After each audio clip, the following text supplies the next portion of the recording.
Now, these days, people tend to judge a political party by what it promises to do with the economy, what it plans to do about wealth creation, distribution, and how much you and I get to keep, and how big and how far the reach of the state should be.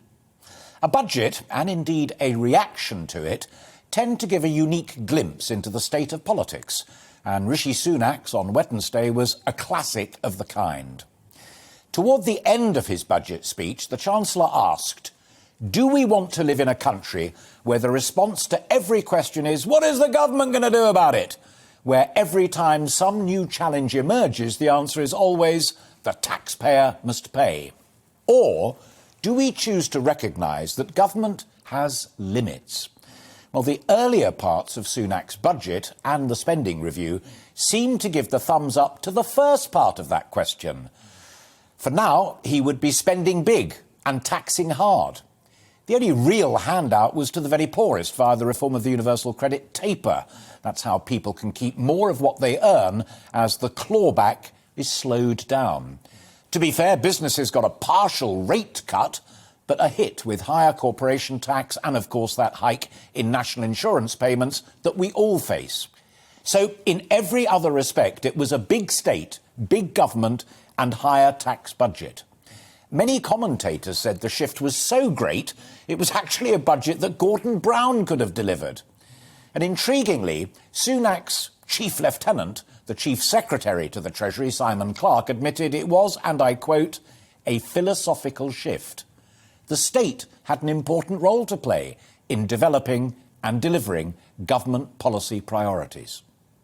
Well, for Labour, Rachel Reeves had this response. The Chancellor in this budget has decided to cut taxes for banks.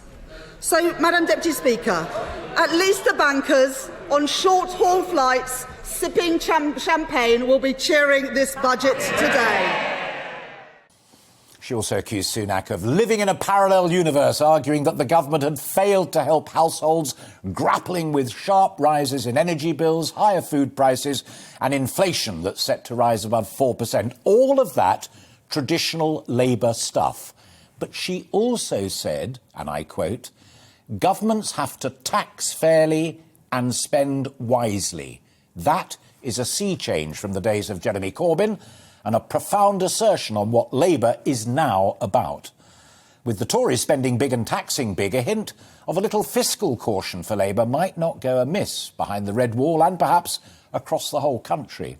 Perhaps she saw the contradictions that I saw in what Sunak had said at the end, as opposed to what he had done in the action-packed hour-long speech. The competence and credentials of any political party tend to be measured by their ability to manage the economy.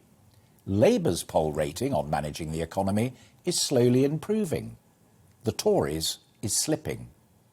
Now, for the Lib Dems, Sir Ed Davey said, we need to grow our way out of this crisis. We do that by focusing on support for small businesses and investment in the green economy of the future. The Chancellor gave more money to his banker mates than he did to our children and schools in catch-up funding. They might say they're the party of public services, but really they are the same old Tories. Now, embracing growth is tricky for the Lib Dems, who are the guardians of the environment, and of course greener than anybody, save the Greens, who are giving them a pretty tough time in the polls. So there you have it. Shifts right across the piece.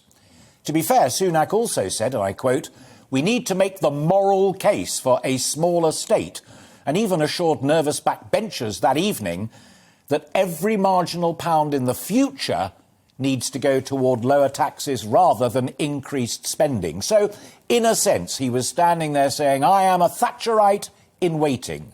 But for now, a big spending, big taxing Tory. Perhaps in that doing his master's bidding. It was Boris's budget, as many said. But which philosophy in the longer term will last? And who'll win the struggle for the soul of the Tory party? And has Labour crossed the Rubicon in embracing cautious spending and fair taxes? Do the Lib Dems now accept a kinder, more caring, even greener society has to be paid for, and growth is the only way?